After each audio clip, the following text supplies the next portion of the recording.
샬롬. 사랑하는 이곳이 교회 성도님들, 지난 한 주간도 평안하게 잘 지내셨죠?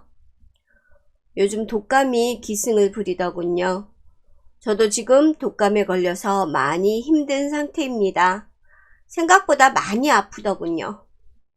성도님들 모두 감기 걸리지 않도록, 또 독감 걸리지 않도록 또 조심하시기 바랍니다.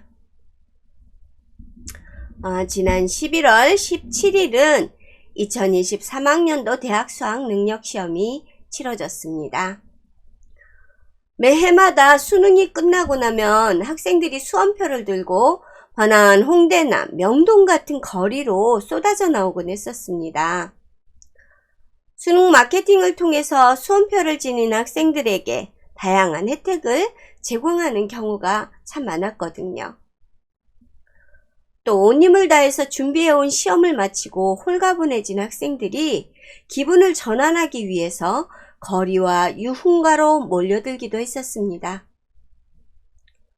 그런데 이번에는 조금 다른 분위기를 보게 됩니다. 아마도 얼마 전 이태원 참사로 인한 여파인지 수능이 끝나도 학생들이 크게 많이 몰리는 것을 볼 수는 없었다고 합니다. 일면 학생들의 일탈을 방지한 것 같아 다행이다 싶으면서도 참사의 트라우마가 온 국민을 여전히 두렵게 만들고 있는가 싶어 마음 한쪽이 아려옵니다. 하루라도 빨리 이 어두운 마음을 털어버리고 우리 모두 힘을 내서 기쁘게 삶을 영위할 수 있기를 간절하게 바라봅니다. 오늘 하나님께서 이곳이 교회에 허락하신 본문은 요한계시록 1장 4절에서 8절까지의 말씀입니다. 말씀을 듣는 가운데 주의 뜻하심을 온전히 깨달아 분별할 수 있는 은혜가 이곳이 교회 성도들 가운데 넘치도록 부어지기를 소망합니다. 요한계시록은 예수께서 가장 사랑하는 애제자였던 사도 요한이 저자로 알려진 책입니다. 이 서신은 기독교 박해로 인해 반모섬으로 유배되었던 요한이 환상을 통해 본 묵시를 기록한 책으로 예수 그리스도께서 재림하실 때에 발생할 미래의 사건들을 보여주는 신약 성경 유일한 예언서라고 할 수 있습니다. 또한 구원받은 성도들의 영화롭고 복된 천국의 삶을 보여주는 은혜와 소망이 담긴 책이기도 합니다. 동시에 마지막까지도 복음을 거부하고 하나님을 대적하던 사탄과 그 추종 세력들이 영원한 불지옥의 형벌과 심판을 받는 멸망과 심판의 선언이 담긴 책이기도 합니다. 그래서 이 책을 다루거나 이해할 때에는 상당한 주의가 필요하기도 합니다. 책의 내용들이 초월적 이미지를 담고 있는 까닭에 해석에 대한 오류가 발생할 수 있기 때문입니다. 성경에 대한 전문적 지식이나 성경의 전후 맥락이 없이 해석을 하게 되면 상당한 오류가 발생돼서 자칫 이단에 빠지게 만들기도 합니다. 그래서 저 역시 조심스럽게 이 책의 내용을 통해 우리에게 주어지는 소망에 대해 잠시 언급을 해보고자 합니다. 혹시 들어보셨을지 모르지만 코로나19가 발생한 이후 코로나 사피엔스라는 신조어가 등장했습니다. 소위 포스트 코로나 시대를 살아가야 하는 불안한 세대인 새로운 인류를 지칭하는 말입니다.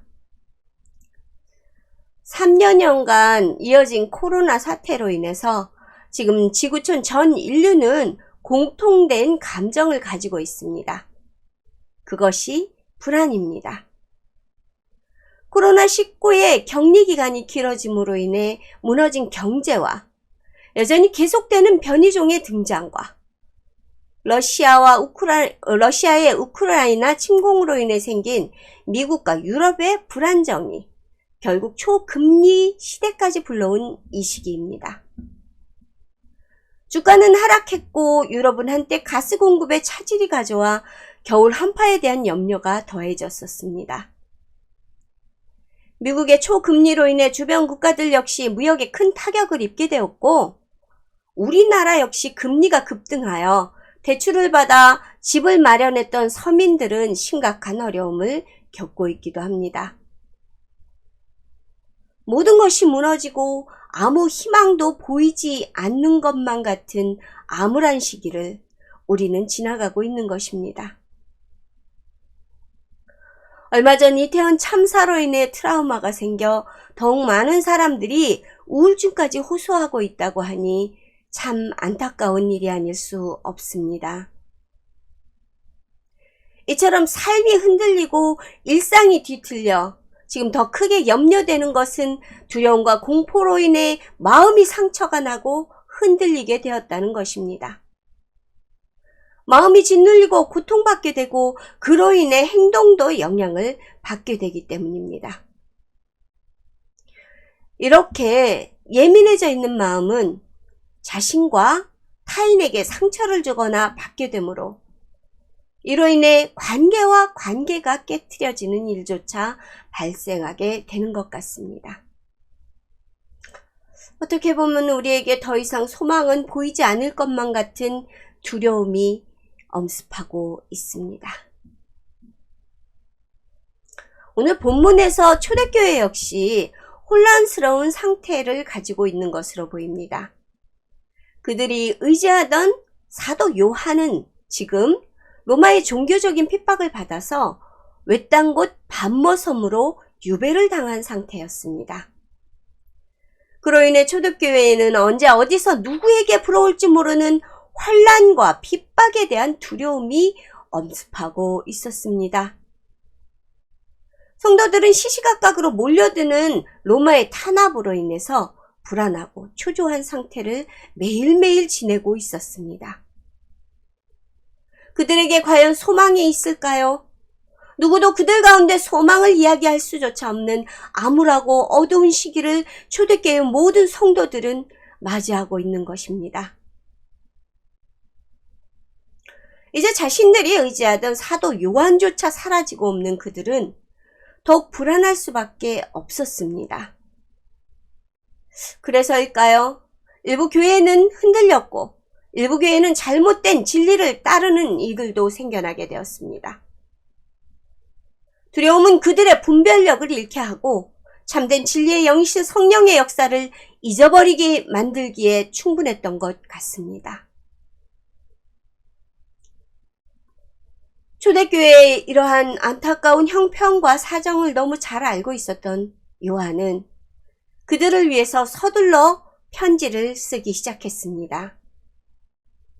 그들의 이 어려운 환경 가운데 희망이 되어줄 소식을 빨리 전하고 싶었던 것입니다.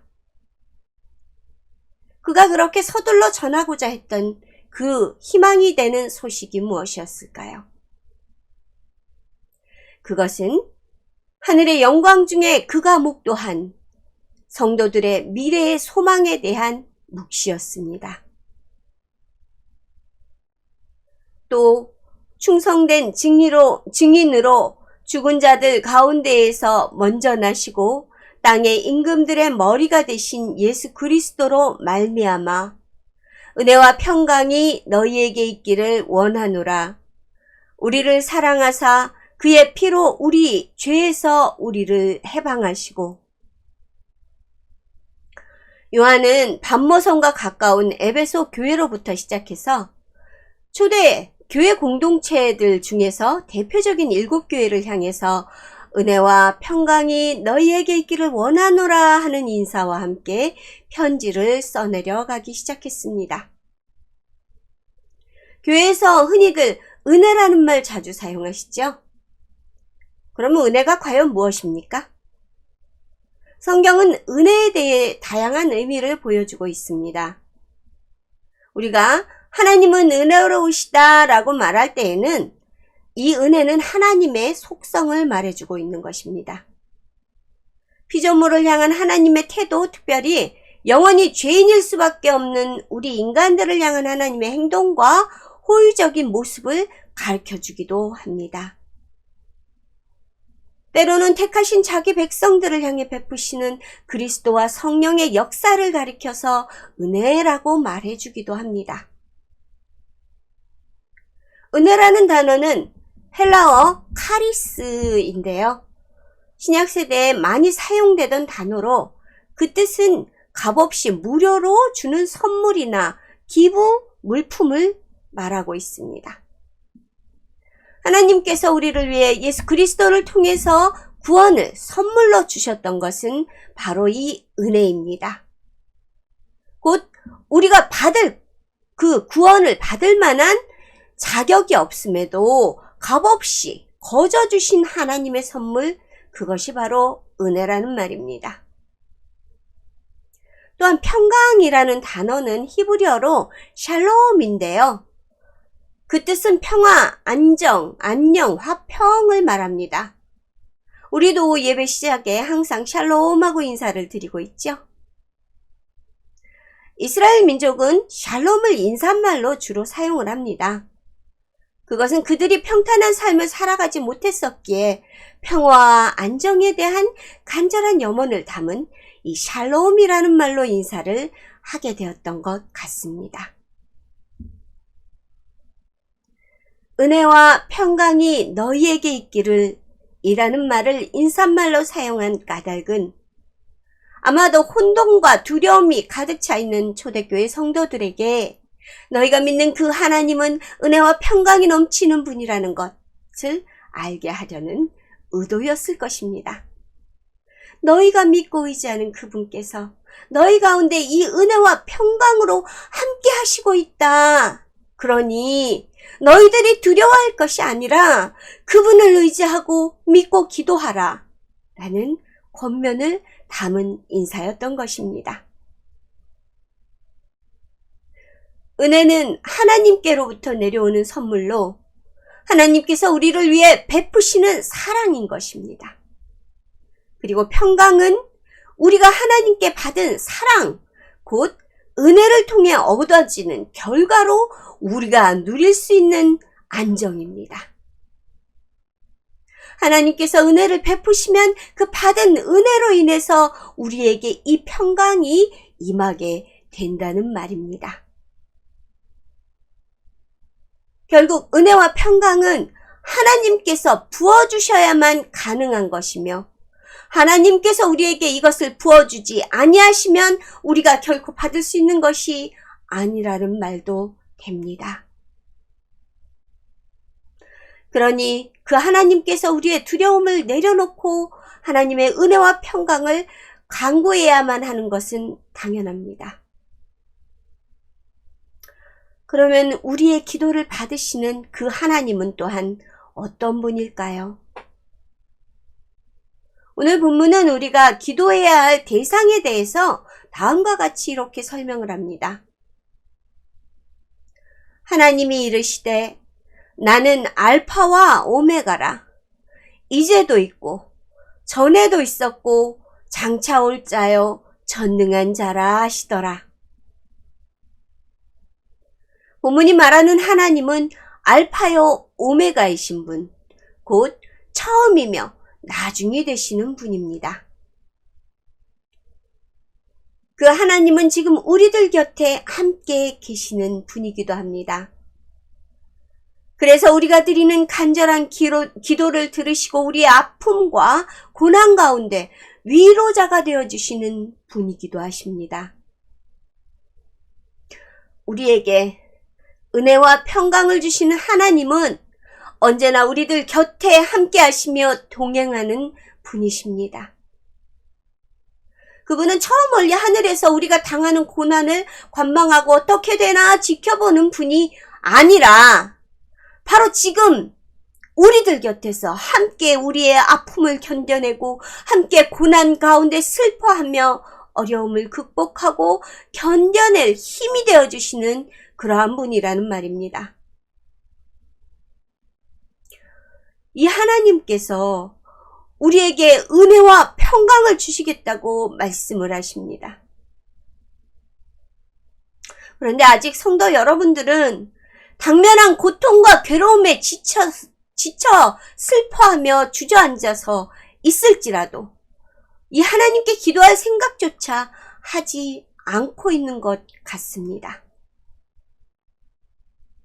하나님께서 베푸시고자 준비하고 계신 은혜와 평강은 이 여러분들의 기도와 간구를 통해서 여러분들의 심령의 마음의 삶에 넘치도록 풍성하게 채워진다는 것을 기억하시기 바랍니다.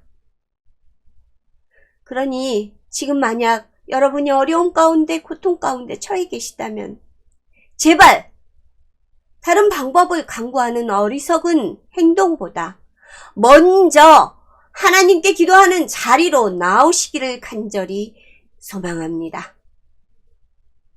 우리를 기다리고 계시는 그 하나님 앞에 나와서 무릎 꿇고 우리의 어려움을 내려놓고 기도 드리시기 바랍니다. 그 하나님이 들으시기를 지금도 기다리고 계십니다. 우리의 기도를요. 또한 그 하나님은 오래전 이 세상이 생기기 훨씬 오래전에 계셨던 분입니다. 아무것도 존재하지 않았던 이 세상을 가장 완벽한 곳으로 만드셨고 그 세상을 섭리하시고 운행하고 계셨던 분이십니다. 모든 역사 속에서 그분이 함께 하셨고 그분의 섭리와 계획하심 가운데 우리는 살아왔었던 것입니다. 하나님은 언제나 우리들을 위해서 완벽한 계획을 세워 당신의 택하신 백성들을 위해 세상을 운행하며 이끌어 주셨습니다. 그 완벽한 계획의 선물로 우리는 죄에서 자유로워질 수 있었고 영원히 구원받을 수 있게 되었습니다. 아주 오래전부터 하나님은 이처럼 우리에게 지극한 사랑으로 은혜와 평강을 베푸신 분이었습니다. 그런 하나님께서 지금 당신 곁에 당신을 바라보며 당신이 자신을 바라봐 주시기를 원하고 계신다는 것을 우리 성도님들 기억하시기 바랍니다. 그 하나님을 바라보시며 당신의 힘겨운 삶을 의탁하시면 가장 완벽한 당신을 위한 계획으로 하나님께서는 충만한 은혜를 허락하여 주실 것입니다. 또한 그 하나님께서는 장차 우리들에게 다시 오실 재림의 주 하나님이십니다. 우리의 구원을 완성하기 위해 예수 그리스도께서 우리에게 다시 오실 것입니다. 우리의 구원은 그가 피 흘린 십자가에서 시작되어서 우리들을 정결케 하여 죄에서 자유롭게 하였지만 온 세상을 완전하게 구원하시기 위한 하나님의 계획은 예수 그리스도의 재림을 통해서 완성될 것이기 때문입니다. 그날에 우리는 하나님의 영광 중에 함께 거할 수 있게 될 것입니다.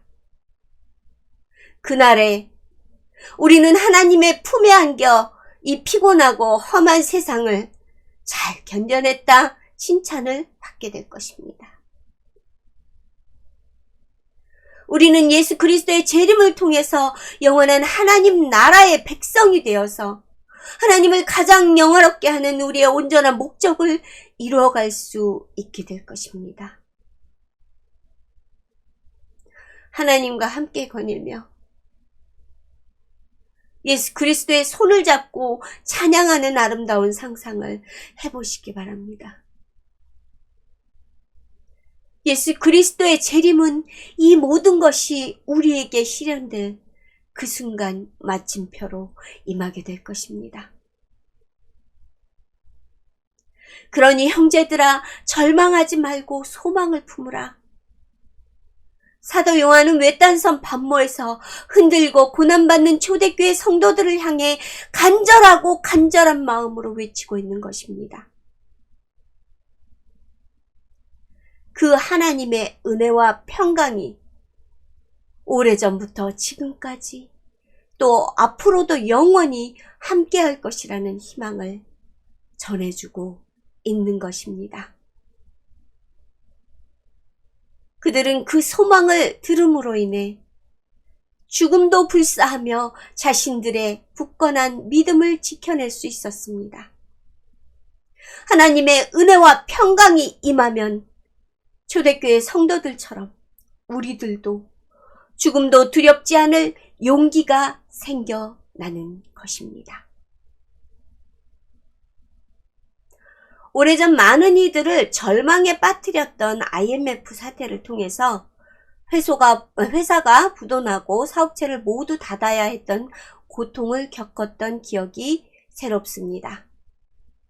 그 여파로 참 오랫동안 지독한 가난과 싸워보기도 했고 먹고 살기 위해 갖은 노동까지도 마다하지 않았던 때가 있었습니다.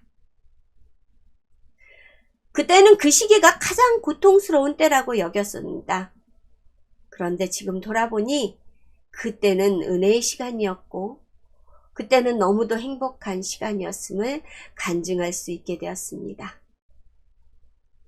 가난 가운데 사랑하는 자녀들과 서로를 격려하며 믿음 안에서 잘 견뎌낼 수 있었기 때문입니다. 가장 가난하고 가장 어려울 때에 하나님의 부르심을 통해 또한 지금의 자리에 설 수 있게 되기도 했습니다. 그때에는 정말 죽을 만큼 힘든 것 같았지만 하나님께서 함께 하심으로 우리는 살아갈 소망을 얻고 그 은혜 가운데 평안함을 얻을 수 있었던 기억입니다. 지금 우리들은 정말 어려운 시대를 살아가는 것 같습니다. 코로나19는 물론이고 유독 많은 전쟁과 분쟁들이 동시에 발생해서 참 소란스럽고 불안한 시대를 살아가고 있는 것 같습니다. 유럽은 물론이고 미국까지 이 여파로 인해서 휘청거리며 금리까지 인상을 하고 있습니다. 당연하게 우리나라 역시 그 여파를 당해서 경제적인 타격도 심합니다. 물가는 비싸지고 임금은 여전히 제자리 걸음입니다. 가난한 이들에게는 더욱 혹독한 계절이 다가오고 있습니다.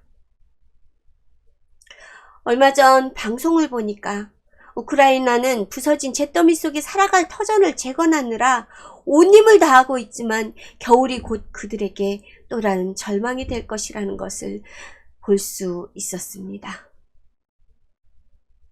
이처럼 온 세상이 절망으로 가득한 것만 같습니다. 그러나 우리에겐 이 모든 상황도 이겨낼 힘이 있습니다. 우리의 아버지가 되시는 하나님께서 우리의 곁에서 은혜와 평강을 부어주시려고 준비하고 계획하고 계시니까요. 사랑하는 하나님의 자녀들에게 하나님이 준비해 놓으신 이 소망을 바라보시라는 권면을 강력하게 드립니다. 두렵고 도무지 벗어날 길이 보이지 않는 지금 이곳이 교회를 통해 이 말씀을 전해 듣고 있는 당신에게 하나님께서 부르시는 소리를 들으시기 바랍니다. 절망의 자리를 딛고 일어나 하나님 앞에 와서 무릎 꿇고 자신의 이 어려운 상황을 말씀드리고 간구하시기를 바랍니다. 우리를 위해 가장 필요한 것을 우리보다 하나님께서 더욱 잘 아십니다. 그러한 그분께서 우리들을 위로하시고 힘을 주시며 충만한 은혜와 축복으로 채워주실 것을 저는 확신합니다. 사랑하는 이곳이 교회 성도 여러분들, 그리고 주의 자녀들, 나오십시오. 주님 앞으로 나와서 우리의 삶을 내려놓으십시오. 지금은 우리가 기도할 시간입니다.